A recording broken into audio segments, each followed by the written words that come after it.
Hey, everybody. Welcome back to another episode of the Full Frontal Living podcast. And today I have a very special guest on, and I know I say that every single week, but this lady truly is a very special guest.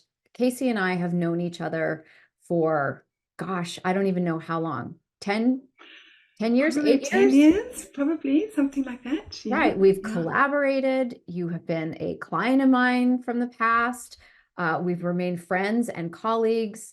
I love the work that you are putting out in the world. And I know we're going to have an amazing conversation today because it's going to speak to, I know a lot of the women that I work with. It also speaks to who you and I are. So before we dive in, can you go ahead and introduce yourself to everybody? Let them know who you are, why you're so amazing, how you're helping people in the world. Basically, Oh. have a very big humble brag on yourself, Casey.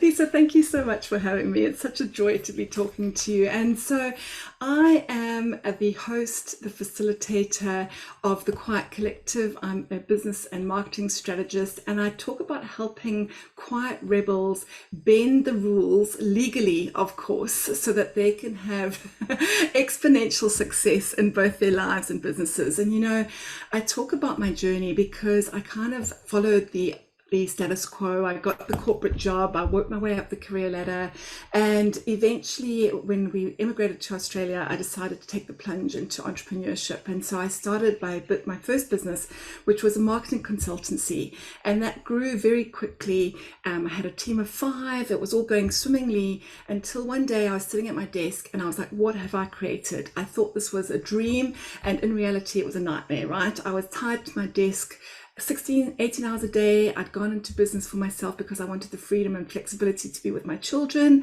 and that was definitely not the case. And so I had to take a really good, long, hard look at myself and say, hold on a second, what's going on here? And I really was at those stages of burnout, where I was literally not looking after myself at all, throwing dinner on the table and literally back at my desk.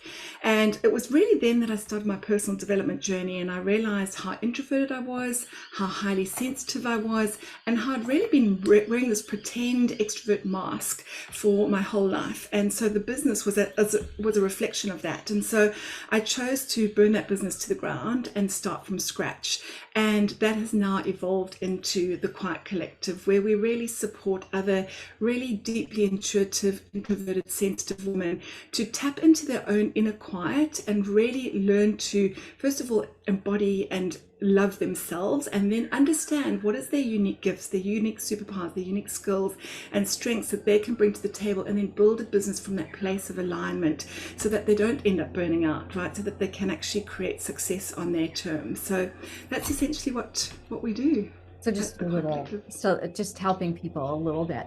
So you said so many really like amazing things in there, and one of them was the power of being a more quiet, intuitive person.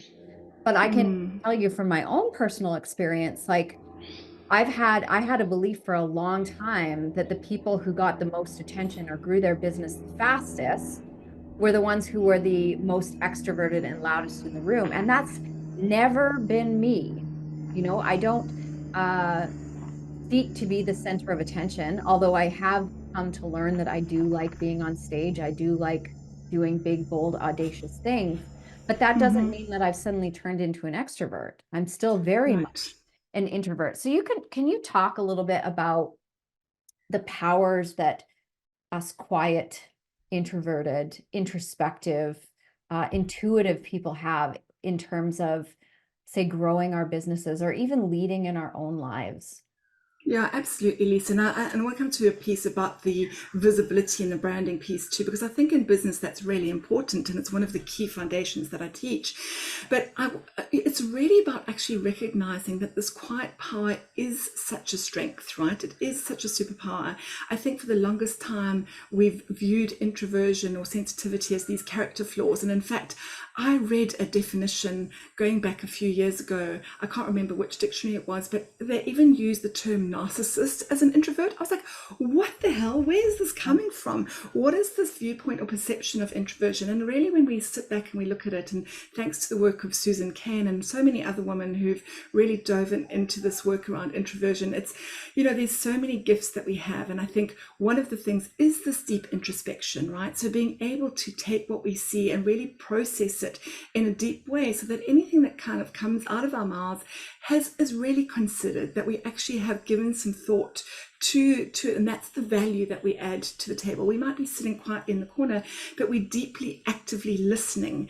And so one of the beautiful gifts that we have as entrepreneurs and business owners is the ability to actively listen, which creates this connection with our clients, with our audience, where they feel so seen and heard and understood, because we do have that ability to listen, and then the ability to actually have empathy and compassion and meeting them where they're at, so they do feel that support. So those are kind of the 2 or 3 key areas that I think around introversion is the deep introspection, the ability to really analyze and think through things, and then the ability to actively listen, which creates that connection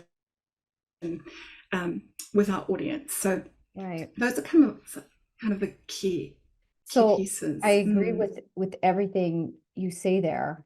And I also see how it can be problematic in terms of putting yourself out and being more visible, because the very things that we're good at means that, oh, but wait a minute, in order to put myself out there, don't I have to be more like out in front versus like sitting back and listening? So even in my own business, you've worked with me. I'm a great listener. I'm a great question asker. I'm a very present, but being like boldly out there when you don't even know who's listening or if anybody's listening, this is social media, can sometimes feel very challenging. Like, what am I doing this? Does this feel good? So how do you support people in creating more visibility for themselves when they do find themselves as more introverted or more introspective? Yeah, so this is this piece where I think it's so important to think about, as you're building a brand for yourself, you have to get known, right? You have to get known in some way, shape, or form. You think of all the big brands out there, it's because people know them. And so one of the big pieces that I work with my clients is really, what is the conversation that you want to be part of? Like, what is the thing that's so deeply meaningful for you that you will actually get up and speak about it, right? So this is the thing that I think, as introverts, it's not about using the excuse of quiet as an excuse to hide behind, right? Because I don't think, yes, we might be quiet in nature, but that doesn't mean that our messages need to be quiet. And, you think of yourself in a one-to-one conversation, when you are really fired up about something, you're going to actually speak quite boldly and about it. So it's about finding those things, like, what's that stake in the ground that you feel so passionate about, that you feel so fired up about, that you actually want to be part of the conversation. So getting clear on that one thing that you really stand for is part of it first, right? Because then I think that the opportunity to speak about that is just going to come up because you're so fired up about it. There's so much emotion attached to it, right?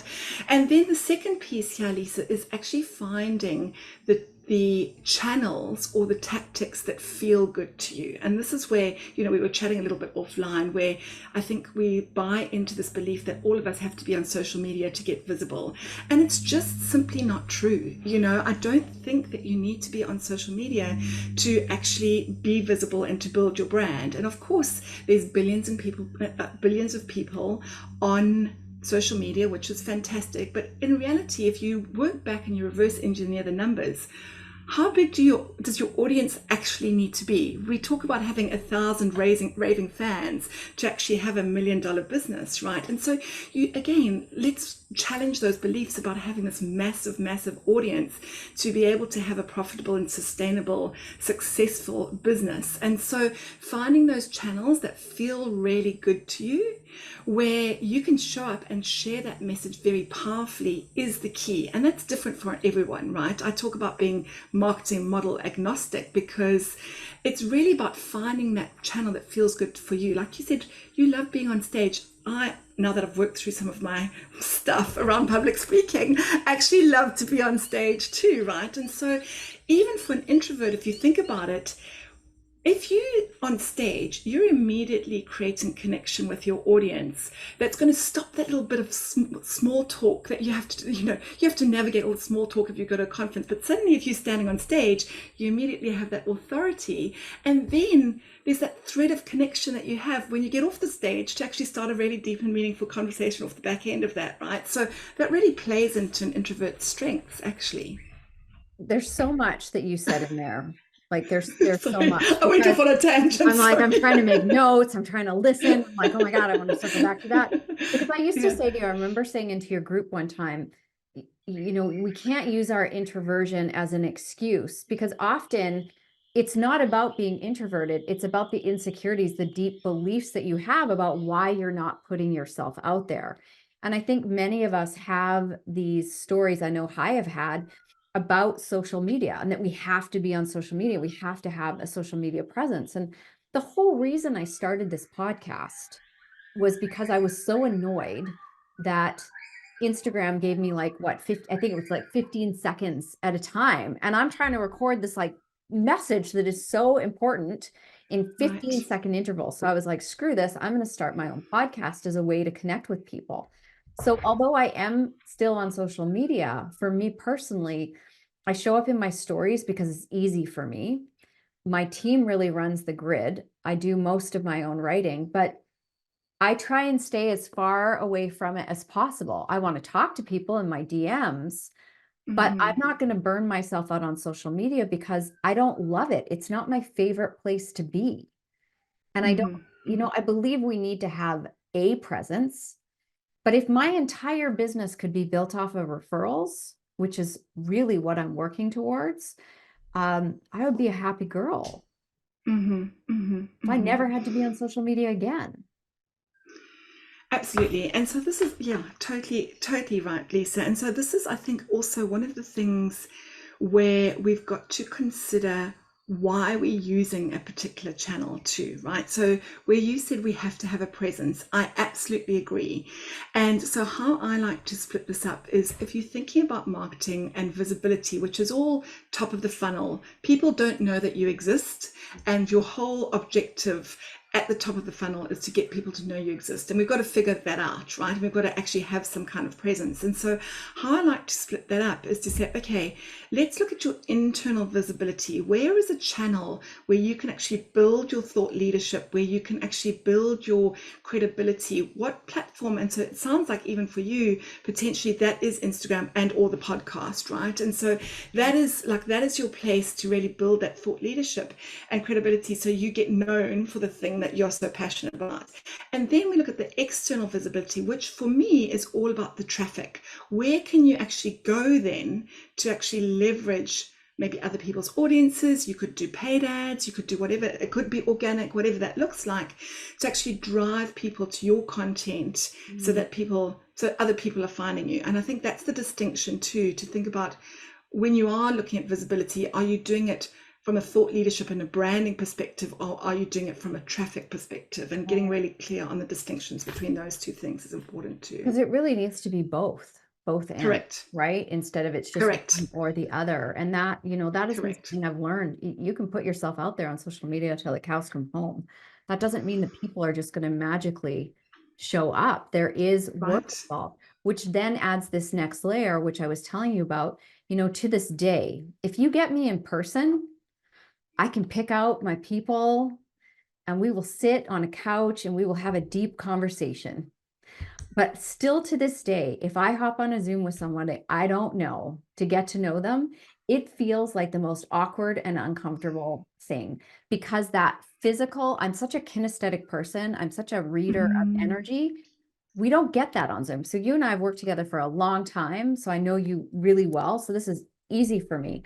But when it's Mm-hmm. somebody I don't know, it's way more challenging. So then I'm like, oh, I need to meet new people. I need to connect with people. I know I want to connect with people, but it doesn't feel the same for me as when I'm in person. And that has been something that I've really struggled with because I stop myself from connecting with other amazing humans just because I'm like, oh my God, am I going to be that awkward woman in the room again who's like, we're going to make weird small talk about stuff I don't want to talk about. So how do you support people in moving past that? Yeah, this is such a great question. And, I've just recently got certified in human design, and I'm bringing that Love that. to my business. And really, Lisa, this has been such a game changer for me and my clients, understanding more about our human design and our unique makeup, right? And so it's so interesting that you say that, because really for you, it is because you've got that deep intuition, you can read energy. What I'm hearing is you've got this natural ability to read the room in person and connect, right? I'm actually completely the opposite. So I actually can connect really well online, and I can find this little nuances, and I can find little threads of connection and then just build from that conversation. So again, I think as unique human beings, we are so different. And so this is this piece where I use human design as an element to understand, okay, what are your unique gifts and superpowers, and then how can we actually create marketing channels that are going to suit you. And I'll share a little quick example. As one of my clients, she's a fractional COO, and she's building this agency of OBMs and VAs. And she started from zero when we first started, brand new to business, right? And we did her human design. And, if anyone's listening that's familiar, she's got a 4-line in her human design profile, which means that you're an amazing networker. And she has said the same thing to me. She said, Casey, excuse me, I hate being on social media. I don't want to be on social media. And I said, okay, great. Let's build your business without social media. And so we started with networking. And gradually she started networking, first with her local communities, online. Now she's been invited into this massive network as one of the master coaches in this network. And she's literally gone from 0 to 6 figures in 5 months, because she's focused. She's literally been laser focused on the networking that she's been doing, but then got very specific. It's not just about jumping on coffee chats with everyone, right? So at the same time. So it's being very mindful of that. But this is where, again, understanding your unique makeup is so important, right, Lisa? So yeah. And that's something I've always loved and admired about you. Like, you're just one of those people that knows all the people and easily connects with people and goes out and connects with people that I'm like, how did you connect with her? Oh, I just reached out and connected with her, which I would never, that's just not the way that I operate. That feels so weird for me. But Right, it's right. your superpower. And I love Mm-hmm. that about you.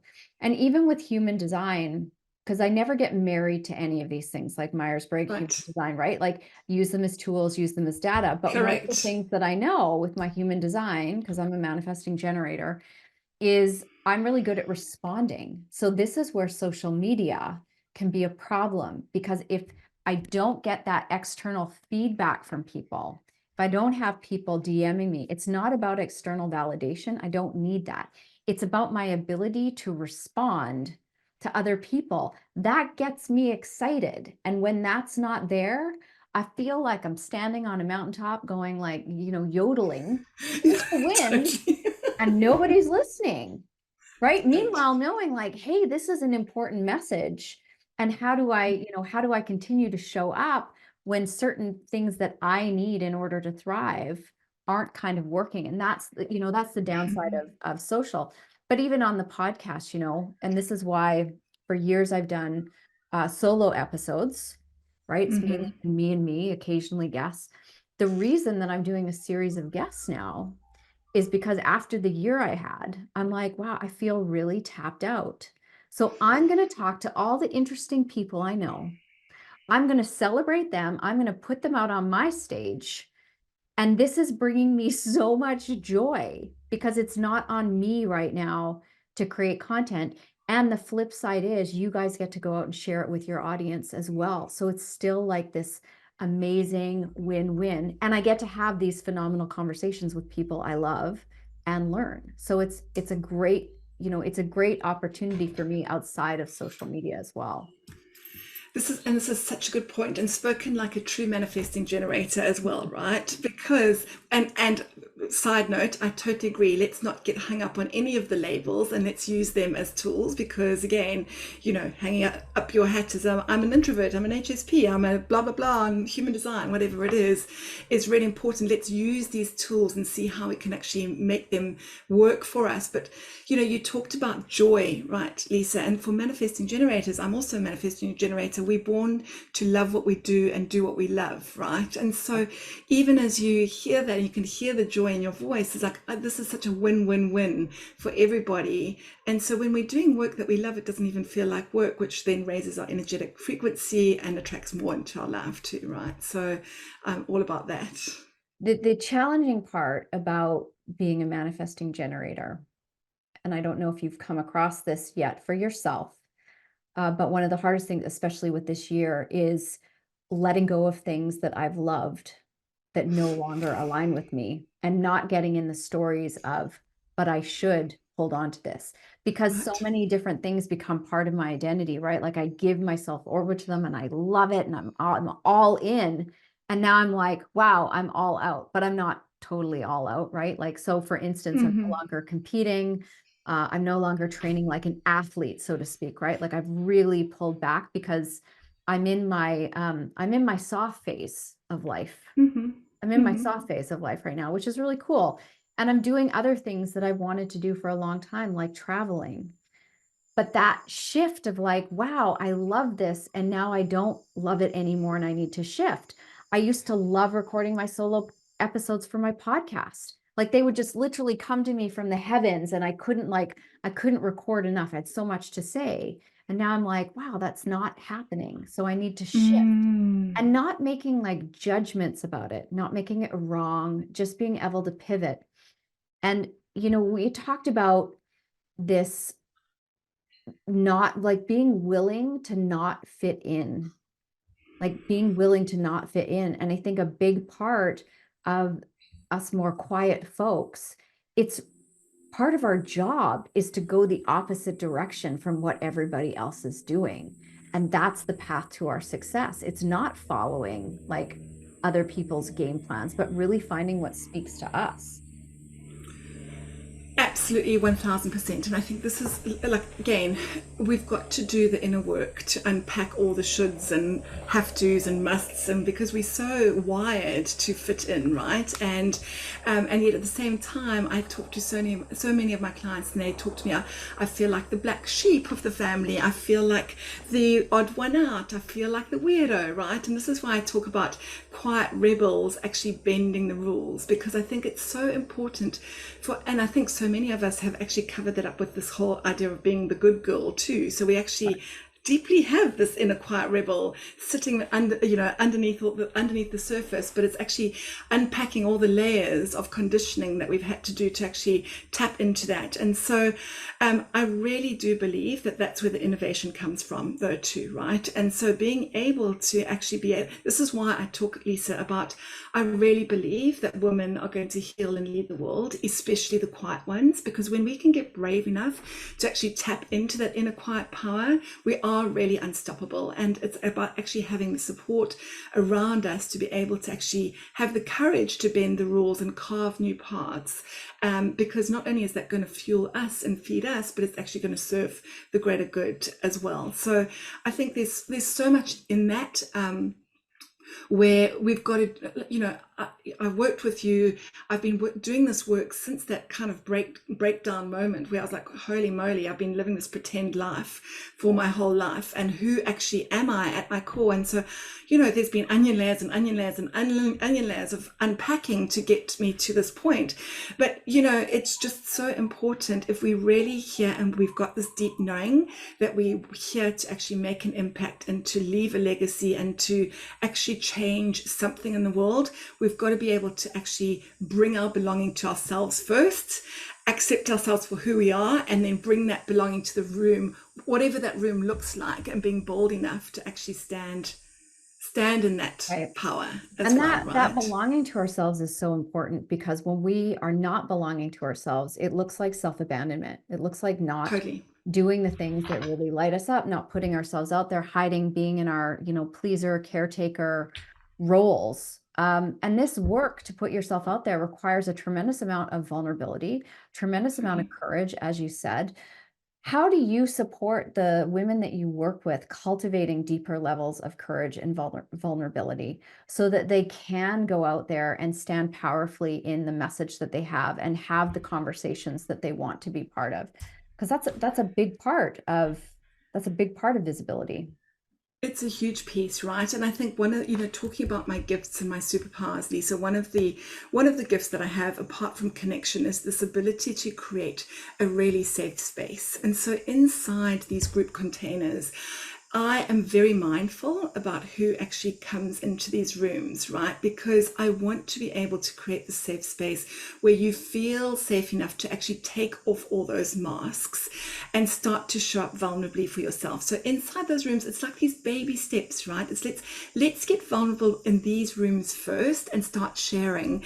And then gradually, I talk about your courage muscle being strengthened, right? And so as you start to be in the practice of that, you strengthen that muscle over time, that you can then start to take those baby steps outside of the kind of this little core community and start to actually put your work out into the world. And so that's one of the key pieces. But what I've noticed is as women start to share vulnerably in these rooms, they feel like they're not alone too. And so it's this whole sense of community where I've got your back. Let's walk this path together, shoulder to shoulder. I've got you. And so that's the momentum that actually drives people inside of our communities to actually take the necessary steps then. And of course, then there's the mindset work of unpacking and becoming aware of our limiting beliefs and starting to work through all of those kind of things and starting to practice that too. But I think one of the things that you said that I think is so important too is the erosion of self-trust when we say we're going to do something but we don't actually follow through with it too, right? And so, even we were having a conversation offline, but one of the things that I noticed just in my own personal journey where I chose to really prioritize my health and well-being was making a decision first of all, and then having the dedication. I changed it from discipline to dedication because discipline feels so hard and so like hustly and it's just not my jam at all. But I talk about the dedication, which is that unwavering commitment to the decision that you make, because life's just one choice after another, right? And so having that dedication and then having that daily devotion to the dedication, that builds self-trust, right? So inside these communities, we're like, okay, what is the one thing that you're going to do? What decision are you going to make today? How do you need the support? What are you going to be dedicated to doing every single day to show up for yourself like that, And gradually you build that self-trust in yourself that you can actually then do the thing that you said that you're going to do and then stretch that. Stretch it. Isn't it interesting the meaning that we give words, right? The Right. connotations. So whether it's discipline, devotion, it doesn't matter.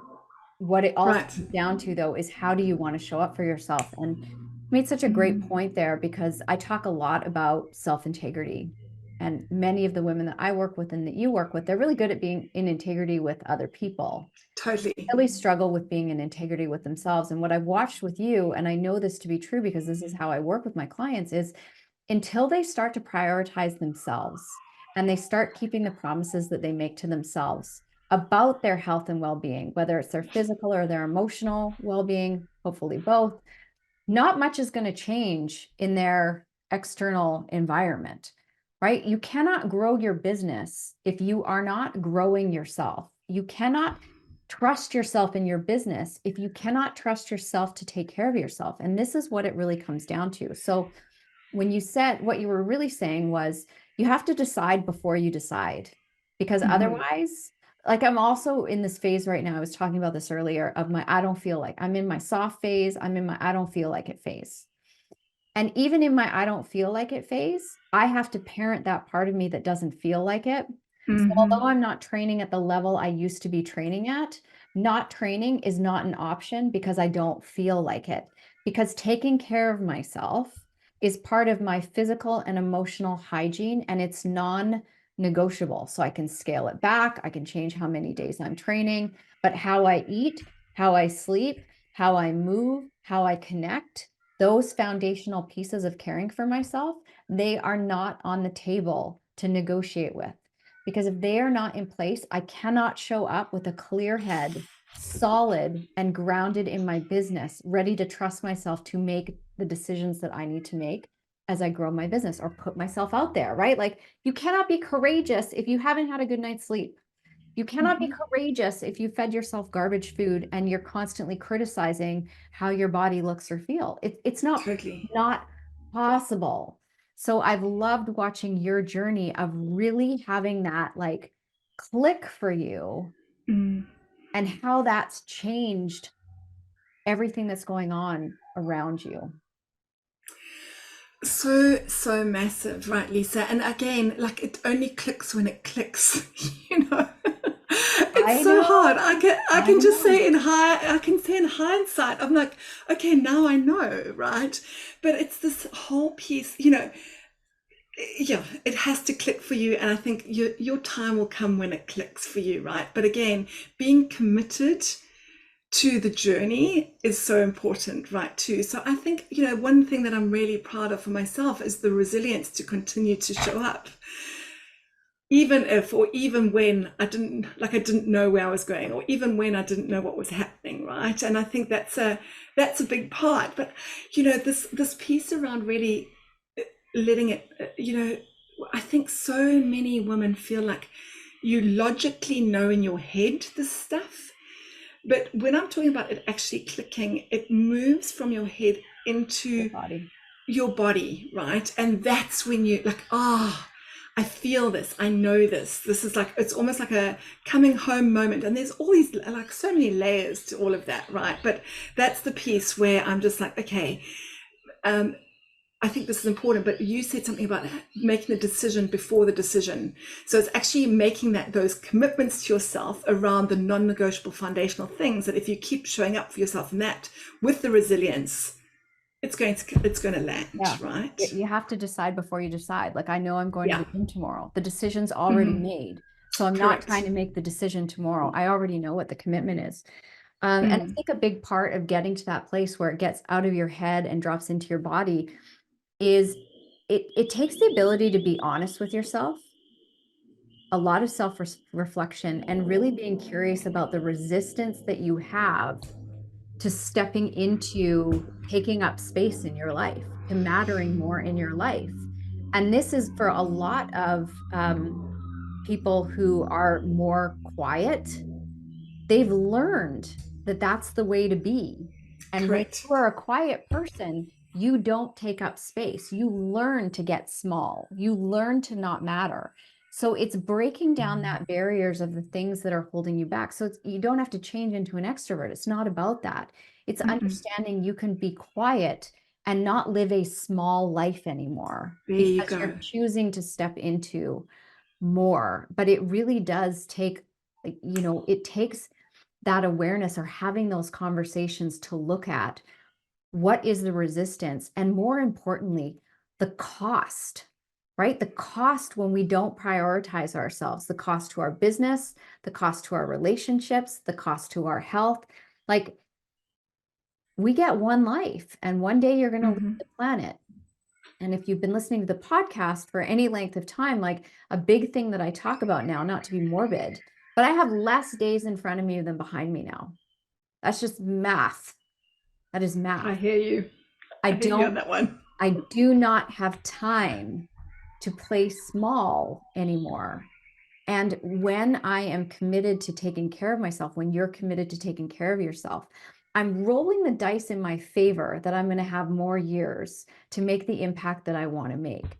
And that's why I came to this planet. So, how selfish am I if I don't get out of my own way and do my work and figure out how to get myself out there more so I can create the impact and have the influence that I signed up for when I came to this planet? And I think that that's what a lot of your clients are really learning and that you're really supporting them with. Like, you don't get to be selfish about your gifts. You're Mm. robbing the world of your brilliance. Absolutely, exactly right. And I think this is this piece where, you know, you said, Lisa, that we, again, there's so much conditioning where we where we taught as quiet people to not take up space. And I feel the same as you, right? I turned 50. I'm about to turn 51, and I have less days on this planet, and that's the maths, and it's the fuel that keeps me going. And it's like, exactly right. How selfish are we if we are holding back these gifts when we have been put on this planet for a reason, doing the work that we're doing? So yeah, I couldn't agree more. Yeah. And an abundant mindset means that whether you're introverted or extroverted, there's more than enough space, clients, people, like there's more than enough for all of us. Like our cups runneth over, and we have to Mm-hmm. operate from that place. We don't need to fight for space. But yeah, so many of us as women have been taught, like, if you take up space, you're taking from somebody else, right? I think you guys have a saying in Australia, the tall poppy syndrome, right? Like, don't be a tall That's poppy. right. And I'm like, are you kidding me? Like, we need fields of tall poppies at this point. Like, there's room for all of us to be tall poppies. Because the irony is, it doesn't matter if you're shorter or taller, the sun hits everybody the same way. The sun doesn't go, oh, well, you're a tall poppy, so you get more sun, right? The rays hit everybody, and we have to start thinking about it in that way when we're putting ourselves out there. Like, it's okay to be quiet and take up space. We need to. Absolutely. Take up space, get really clear on what your message is going to be, because that's going to allow you to stand out from the other tall poppies, and then understand that you don't need a billion people in your audience to actually make And a difference too, right? that was the other thing that I wanted to circle back to, because so often we look at people who've got, like, 16 million followers or 200K followers. I I think maybe I have 6,000 followers now, maybe. Mm-hmm. Those are all organic people who have just found me from whatever. So most people would look at me as not being an influencer, but those are Right. people that actually pay attention. And I have built an incredibly successful and profitable business, but my stats to the outside world would look like, well, that can't be possible. So now for me, it's it's no longer really about revenue. Revenue is always great, profit's always great. It's about impact. It's about impact and Impact. influence, and really stepping into, what does it look like to allow myself to be a thought leader? What does it look like to allow myself to take up more space and to know that I belong? And this has been part of my journey, and it's a part of your journey, Casey, and it's a part Mm-hmm. of the journey of a Mm-hmm. lot of women. And I think that so many people think that we didn't have to go through the struggles or the mindset work or the emotions to get there. And it's simply not true. We might just be a little bit further down the path, but let me tell you, there have been multiple tears and tantrum moments in my life, and Right. resistance, and what am I doing, and second guessing, and all of those type of face down moments. Like, nobody escapes the messiness of being human, or the messiness that comes from growing a business and getting more visible in a world where it's so hard to capture people's attention, Attention. right? And really, the best strategy that I have, the best strategy that you have, like you said, with your clients, is to become more of you and less of who you think you need to be, There you go. Mm-hmm. right? Like, that truly, I believe, is the key, but that is also wickedly vulnerable, to be more That's of right. yourself, To more of yourself, exactly right. right? Yes. And that's the work, right? Like, again, I talk about these foundational currencies, Lisa, that are so important in your business. Before the currency of money comes into your business, you have to have these other foundational currencies, right? And one of the things is this intrinsic currency. We have got to be sold on ourselves before we can actually expect to sell to others. And yes, it takes vulnerability. And I share this funny story where I'm not on social media much at all, right? I do a lot of my marketing behind the scenes, and I have a very successful business marketing behind the scenes, right? But one of the things was, I was running this challenge. It's probably going back a year ago or so, and I had a pop-up Facebook group. And I would go into this Facebook group every day to run this challenge, and I'd do a Facebook Live. And I was getting a lot of engagement. And anyway, on this particular day, I was running late. And so I quickly hopped into the Facebook Live, and I thought, oh, that's a bit weird. There's no engagement. And I carried on teaching for about 10 minutes. And I thought, I better go and check what the comments are. And I pop in the group, and there's like, Casey, where are you? We're waiting for you. We're waiting for you. And I was like, what have I done? And I'd pressed go live into some other person's massive, I'm talking about like 100,000 people Facebook group, teaching away, completely oblivious, but I took a little selfie, and I owned it, and I was really vulnerable. And I said, mistakes happen. And this is, that post, Lisa, blew up because it was just me being super vulnerable in the moment. We are not perfect. We make mistakes as business owners, and it's finding those little moments. I'm not saying share all of your dirty laundry and being super vulnerable. I'm not talking about that, but there is a level of vulnerability that is actually you're going to showcase the human behind the brand. That is so important. But you've got to own that, and you've got to be comfortable with that for yourself first. And that's what creates connection, right? Mm-hmm. That is ultimately what creates connection. The more you can be, the more open and owning your stuff. Like, that's, to me, those are the people that I'm drawn to. If somebody's showing up as having all their shit together and looking perfect, I'm like, I've been doing this work for too long. It's too long, right? I know that there's so much stuff going on behind the scenes. I'm like, oh, this is not good, right? Like, I want to see people being real and raw. And vulnerability, it didn't come as second nature for me, didn't come second nature for you. You can expand your capacity for vulnerability. And that, such a large part of this work is your willingness to get comfortable with being uncomfortable more often. And if you're feeling comfortable all the time, you're not really growing. So I don't want people to be like always on. There is a time and a place to like allow yourself to be comfortable. But if you're not getting what you want in life, whether it's your health, whether it's business growth, whatever it may be, if you're too comfortable, that's why, because you're just still doing the same thing. You're not growing. So we are so hardwired to do everything in our power to avoid pain. And the more we can lean into being uncomfortable and recognize, like, you're legit not going to die, right? Like, if you go live in the wrong Facebook group, you post on social media, or you put yourself out there, you're not going to die. And, anytime I'm reaching out to somebody that I don't know, I think about you. Because there's been many times where I've reached out to people and they haven't gotten back to me. Probably because they're like, who the hell is this woman? And I'm like, I'm just going to keep reaching out to them. I'm just going to keep inviting them. And whatever happens, happens. And you know what? I didn't make it mean anything about me, because I know how busy people are.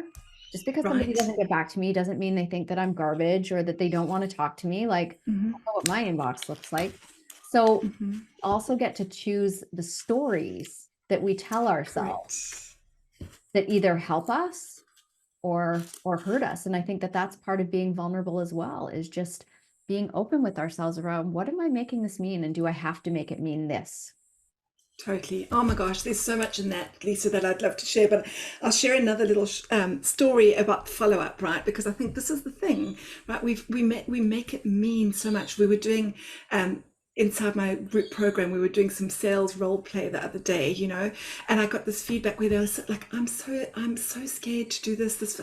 I just literally wanted to hop off the Zoom chat. I was just so nervous about this, Anyway, we practiced this all, and we were talking about the follow-up, like what happens once you've had a sales conversation and, don't actually get the sell on the call, because I'm not one to say we've got to put up the credit card on the call. I'm like, no, give people space, especially if they're emotional, give them the space and all that kind of thing. We were having that conversation.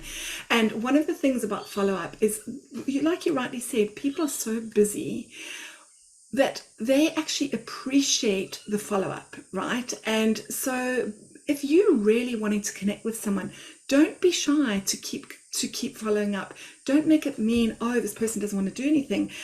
One of my clients, she actually attended my very first summit, going back, I don't know how many years now. And she messaged me and she said, Casey, I sent her a personal invitation to work together, but this was literally 3 years after the summit. She said, Casey, you've gone out of your way to personalize the connection with me so much that when I received this invitation to work with you, it was a complete no-brainer, right? And so this is where this piece around the connection, Lisa, like put the human on the other side of the Facebook profile and the email address, and like look at like how do you genuinely, if you genuinely want to connect with that person, keep going and keep building that thread of connection, because you never know where that relationship's going to go at the end of the day. That's so true. And I am very not aggressive, because I could never be aggressive, but I'm very unapologetic. When I know that I can help someone, I am completely unapologetic about inviting them and following up with them and inviting them, because I know that they're a grown person. They can say no, doesn't mean anything about me. But if I know I can help someone, I feel like I'm doing them a disservice by not following up, because I know people struggle to step into this work, right? Like it's a big commitment to work with a coach. It means you're going to have to be vulnerable and talk about your stuff and deal with things that you've probably been avoiding for a good part of your life. Like that's just the way it is. But as you know, for both of our clients, right? The other side, the possibilities of what's on the other side for them. Like I want people to be well, right? I want people to be well. I want them to get what they want. Genuinely. And I know that you so badly want that for your people too, because you see all these beautiful, quiet women who have these phenomenal gifts that are like amazing, huddling in the corner, shaking like little chihuahuas, when it doesn't need to be that way. They just need to align with who they are and find a way to market that feels good for them, right? And just really step into their power, and you really see that in people. So Casey, tell everybody where they can find out more about you, your programs, anything you want to share, any final thoughts. Oh, thanks, Lisa. And what I'd love to just close with this final message is, if you are listening and you are feeling like there's this kind of little, like there's that niggle, just remember what got you here won't get you there, right? So we've got to actually make different decisions and different choices. And like you rightly said, Lisa, that's about actually stretching your capacity and doing something that actually is going to get maybe a little bit uncomfortable, maybe greatly uncomfortable, but it's going to shift. And if you really are on this planet to actually make an impact, choose differently, because what's on the other side of that, through the pit of fire, is more magic than you can imagine, right? So be willing to go through the pit of fire, I would say. Totally worth it. Lisa Kordoff shared a metaphor with me ages ago, and it's always stuck with me. I know Lisa, right? She's like, you're standing in the ring of fire, and the ring of fire is closing in, and it's getting hotter and hotter and hotter. She's like, you got an option. You can keep standing there. It's going to keep getting hotter. You're going to get burned. She's like, or you can make the choice to step outside of the ring of fire. You're still going to get burned. Right. The benefit is, when you step through the ring of fire, you're going to finally get away from the heat. Yeah. And totally. I think that that's such a powerful metaphor, right? Like, let yourself get burned, do the work, but on the other side, you're going to be free of the pain, the suffering, the heat, the whatever that is going on in your life. So where can people find you, Casey? And what are you working on these days? Yes. So if anyone's looking for support one-to-one in terms of helping you scale and grow your business in a way that feels really aligned, feel free to DM me on Facebook. I'm Casey Lightbody on Facebook. I have a pledge. If you want to be part of the Quiet Rebellion and really put your stake in the ground and say, I'm ready to actually step up and own my quiet power, come sign the pledge on quietcollective.com.au. You can join our Rebels Cause Hall of Fame, if you like. And I love that. And otherwise, just connect with me on Facebook, DM me, or my website, www.quietcollective.com.au. Right. And for anybody who is on my email list, which there'll be a link for them to opt in, we're actually going to be sending out free gift to everybody that is on my email list. You want to talk a little bit about that? Don't give them the link, but tell them what it is. Yes, absolutely. So I've put together a guide which covers off on 13 human-centric lead generation strategies that you can implement without having to navigate the social media algorithms or be on that relentless content creation wheel that I feel so many of us are on. So there's a ton of different lead generation strategies that feel really good. And so we'll be sharing that with your audience I as read well. through it and it's gold. I was like, this is gold. And it's beautiful, right? Like your team did a really beautiful job of putting it together. So Thank you. highly, highly valuable. So Casey, it was so great to reconnect with you again and have this conversation. I know it's going to help a lot of people. I appreciate your time being here. I was teasing you earlier about the birds in the background. I'm like, wow, it sounds like you're in a Disney movie. They only chirped up one time during the interview, but I heard them again. So awesome. It's winter here. I was wondering because I'm so tuned out. I'm so used to them now that I don't hear them. But everyone that I I love speak to it. is like, oh, I hear these I, birds. I love it when I'm talking to people on the other side of the world, right? Because it's winter here, and I love hearing Right. like spring and summer over there. Although I guess you Yeah. guys are heading into fall soon. Anyways, Yeah. thank you so much for being here. I love this conversation. I know my audience is really going to benefit from it. So thank you for tuning into another episode of the Full Frontal Living podcast. If this episode resonated with you, please like share it with somebody you know who would benefit. Make sure you leave a rating and review for the podcast. It helps other people just like you find this work, find this message. And I'm here to get women's voices out into the world in bigger ways. So thanks so much for being here, Casey.